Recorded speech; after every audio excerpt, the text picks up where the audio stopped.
காவிரி நீர் விவகாரத்தில் இழப்பீடு கோரி தமிழக அரசு தொடர்ந்த வழக்கில் சாட்சியங்களின் பட்டியலை ஒரு வாரத்திற்குள் தாக்கல் செய்ய உச்சநீதிமன்றம் உத்தரவிட்டுள்ளது. காவிரியில் இருந்து தமிழகத்திற்கு உரிய நீரை கர்நாடக அரசு திறந்து விடாததை அடுத்து அம்மாநில அரசுக்கு எதிராக கடந்த 2014ஆம் ஆண்டு தமிழக அரசு உச்சநீதிமன்றத்தில் வழக்கு தொடர்ந்தது. இந்த வழக்கு நீதிபதிகள் A.K. கோயல், U.U. லலித் அடங்கிய அமர்வு முன்பு விசாரணைக்கு வந்தது. அப்போது இந்த வழக்கில் தொடர்புடைய சாட்சியங்களின் பட்டியலை ஒரு வாரத்திற்குள் தாக்கல் செய்ய வேண்டும் என்று இரு மாநில அரசுகளுக்கும் நீதிபதிகள் உத்தரவிட்டனர். மேலும் 4 வார காலத்திற்குள் சாட்சியங்களின் பிரமாண பத்திரம் நீதிமன்ற பதிவாளரிடம் தாக்கல் செய்ய வேண்டும் என்றும் அவர்கள் உத்தரவிட்டனர். இதனையடுத்து நீதிமன்ற பதிவாளர் அறிக்கை தாக்கல் செய்வார் என்றும் அதனையடுத்து அடுத்த கட்ட விசாரணை தொடங்கும் என்றும் நீதிபதிகள் அறிவித்தனர். இந்த வழக்கு 5 வாரங்களுக்கு ஒத்திவைக்கப்பட்டுள்ளது. கோயம்பேட்டில் பொங்கல் சிறப்பு பேருந்திற்கான கணினி முன்பதிவு மையத்தை போக்குவரத்து துறை அமைச்சர் M.R. விஜயபாஸ்கர் தொடங்கி வைத்தார். மொத்தம் 29 கணினி மையம் திறந்து வைக்கப்பட்டது. பெண்கள் மற்றும் மாற்றுத்திறனாளிகளுக்கும் முதியோருக்கும் தனித்தனி கவுண்டர்கள் திறக்கப்பட்டன. அப்போது அதிக கட்டணம் வசூலிக்கும் தனியார் பேருந்துகள் மீது நடவடிக்கை எடுக்கப்படும் என்று அமைச்சர் தெரிவித்தார்.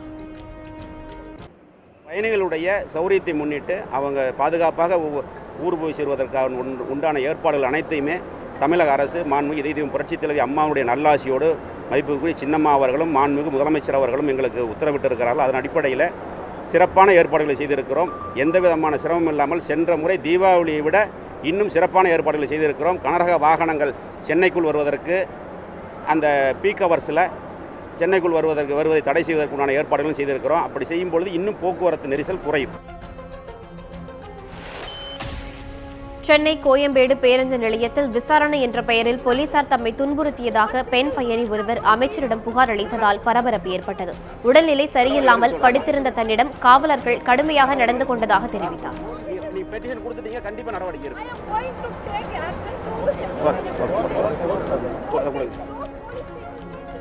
பின்னர் செய்தியாளர்களிடம் பேசிய பெண் பயணி தம்மை துன்புறுத்திய காவல்துறையினர் மீது நடவடிக்கை எடுக்க வேண்டும் என்று வலியுறுத்தினார்.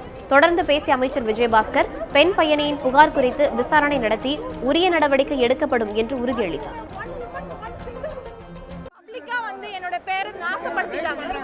சந்தேகத்தின் பேர்ல நாங்க கேக்குறோம்னு சொல்லி 4-5 போலீஸ் என்ன ஹராஸ் பண்ற அளவுக்கு நான் என்னங்க பண்ணினேன்?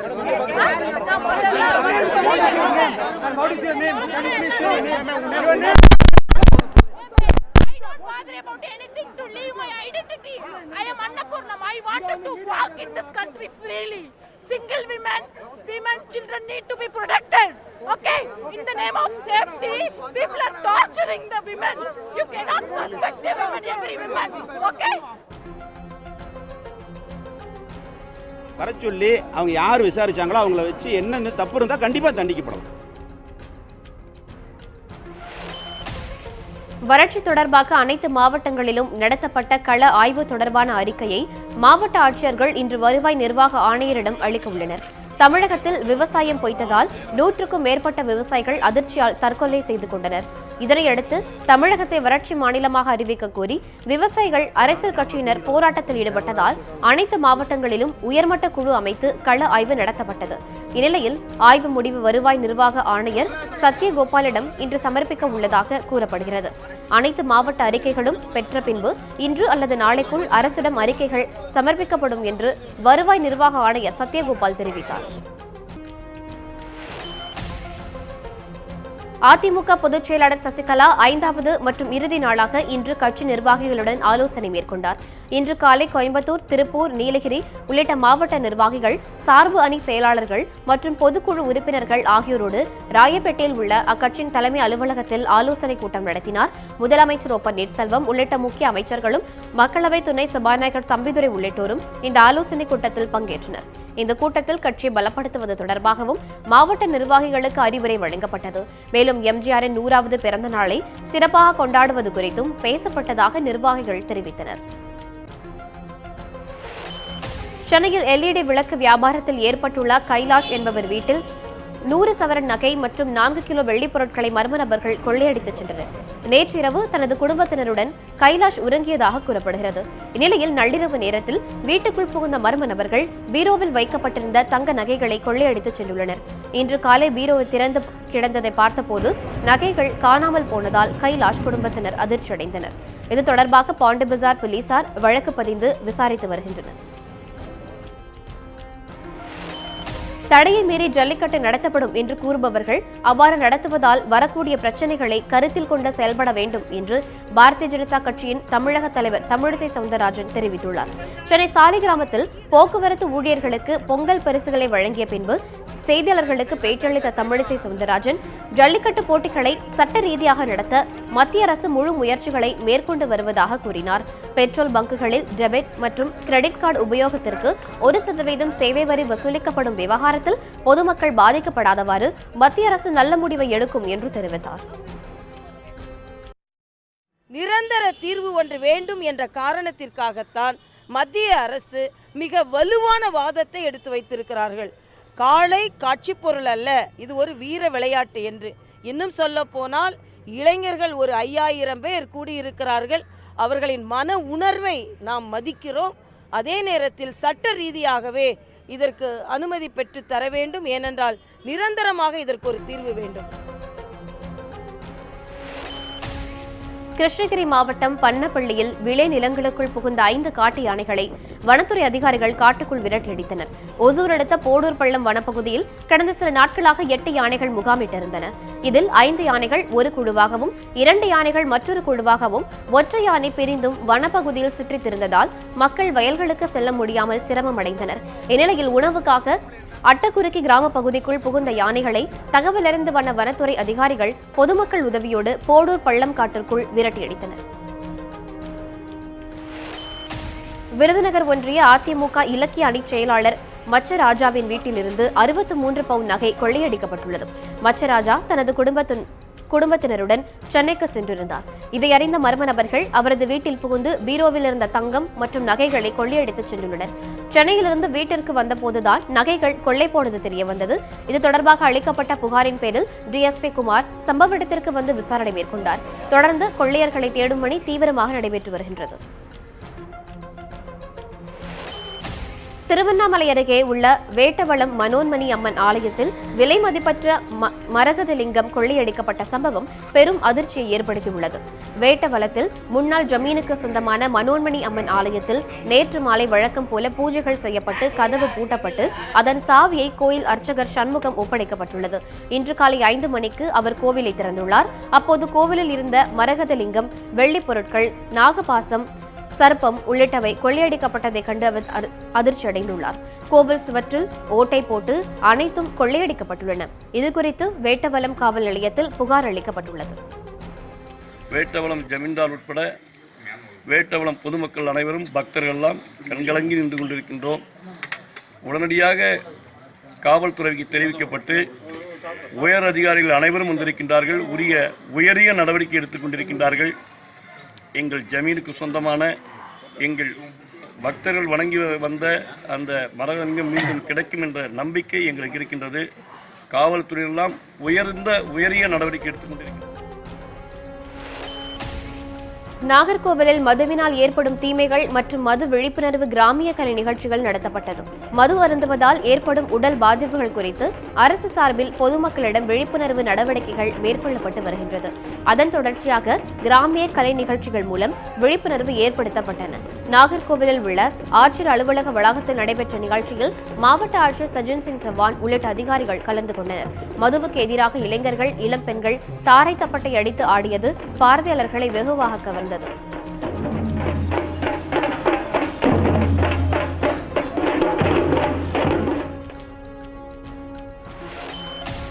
சங்கரன்கோவில் சுற்று வட்டார பகுதிகளில் நிலவி வரும் கடும் பனிப்பொழிவு காரணமாக கத்திரிக்காய் விளைச்சல் கடுமையாக பாதிக்கப்பட்டுள்ளது. திருநெல்வேலி மாவட்டம் சங்கரன்கோவில் சுற்று வட்டார பகுதிகளில் கிணறு மற்றும் ஆழ்துளை கிணற்று நீரை நம்பி விவசாயிகள் பெரும்பாலானோர் காய்கறி சாகுபாடில் ஈடுபட்டுள்ளனர். தற்போது காய் காய்க்கும் பருவத்தில் கடுமையான பனிப்பொழிவு நிலவுவதால் கத்திரி செடிகளின் பூக்கள் உதிர்ந்து வருகின்றன. பனிப்பொழிவால் சேதமடையும் கத்திரி செடிகளை பாதுகாக்கும் வழிமுறைகளை வேளாண்மைத்துறை அதிகாரிகள் மேற்கொண்டு பயிர்களையும் விவசாயிகளையும் பாதுகாக்க முன்வர வேண்டும் என்று விவசாயிகள் கோரிக்கை விடுத்துள்ளனர். வாடிய பயிர்களை கண்டு சிவகங்கை மாவட்டத்தில் 2 விவசாயிகள் உயிரிழந்தனர். நெடுங்குளம் கிராமத்தைச் சேர்ந்த முடியப்பனுக்கு சொந்தமான நிலத்தில் பயிரிட்ட நெல் பயிர் கருகியதால் முடியப்பனுக்கு மாரடைப்பு ஏற்பட்டது. இதனையடுத்து மருத்துவமனையில் அனுமதிக்கப்பட்ட அவர் சிகிச்சை பலனின்றி இறந்தார். இதேபோல இளையாங்குடி தாலுகா சமுத்திரம் ஊராட்சியைச் சேர்ந்த பஞ்சவர்ணம் விவசாய பயிர்கள் கருகியதால் மாரடைப்பு ஏற்பட்டு உயிரிழந்தார். சிவகங்கையில் ஒரே நாளில் 2 விவசாயிகள் உயிரிழந்துள்ளது சோகத்தை ஏற்படுத்தியுள்ளது. 50 வருஷமாக வேலை பார்த்துக்கிட்டு இருந்த விவசாயம் ஓயாமல் போய்கிட்டே இருப்பார். வயலுக்கு போகும் வருமாவே இருந்துக்கிட்டு இருந்தார். அந்த விவசாயம் ரொம்ப கருகுனது மாதிரி இருந்தவொடனே பார்த்துட்டு மனசு நொந்து போய் அங்கேயே மயக்கம் போட்டு விழுந்துட்டார். நாங்கள் போய் காணாமல் ஆள் அப்படின்னு சொல்லி தேடி போய் கூட்டிகிட்டு வந்தோம். அங்கேயே ஆஸ்பத்திரிக்கு ஜிஹெச்சுக்கு கூட்டிகிட்டு போய் 108 தானே நேற்று காலையில் 10 மணிக்கு கூட்டிகிட்டு போனோம். சாயங்காலம் 5 மணிக்கெல்லாம் உயிர் போயிருச்சுன்னு சொல்லிட்டாங்க. தூக்கிக்கிட்டு வீட்டுக்கு வந்துட்டோம். மயிலாடுதுறை அருகே மேலப்பாதியில் ஓய்வு பெற்ற தலைமை ஆசிரியர் கோபாலகிருஷ்ணன் என்பவரின் வீட்டில் நின்ற சுமார் 14 லட்சம் ரூபாய் மதிப்புள்ள கார் திருடப்பட்ட சம்பவம் தொடர்பாக போலீசார் விசாரித்து வருகின்றனர். கோபாலகிருஷ்ணன் தனது குடும்பத்தாருடன் வெளியூர் சென்றிருந்த போது மர்ம நபர்கள் இந்த கொள்ளை சம்பவத்தை அரங்கேற்றியுள்ளனர். மேலும் அவரது வீட்டிற்குள் புகுந்து பணம் மற்றும் பொருட்களும் கொள்ளையடிக்கப்பட்டுள்ளன. கார் திருட்டு தொடர்பான சேம்பனார் கோவில் போலீசார் வழக்கு பதிந்து கொள்ளையர்களை தேடி வருகின்றனர். திருப்பூரில் இரவு பகலாக மது விற்பனை செய்யப்படுவதை கண்டித்து மது பாட்டில்களை உடைத்து பெண்கள் போராட்டத்தில் ஈடுபட்டனர். திருப்பூர் கோல்டன் நகர் பகுதியில் செயல்பட்டு வந்த அரசு மதுபான கடை அருகே இரவு பகலாக மது விற்பனை செய்யப்படுவதாக புகார் எழுந்துள்ளது. இதனால் அப்பகுதியில் பெண்கள் குழந்தைகள் நடமாட முடியாமல் அவதிப்பட்டு வந்தனர். இதனையடுத்து கடைப்பகுதிக்கு வந்த அப்பகுதி மக்கள் மதுக்கடையில் புகுந்து பாட்டில்களை எடுத்து உடைத்தனர். தகவல் அறிந்து வந்த போலீசார் 600க்கும் மேற்பட்ட மது பாட்டில்களை பறிமுதல் செய்தனர்.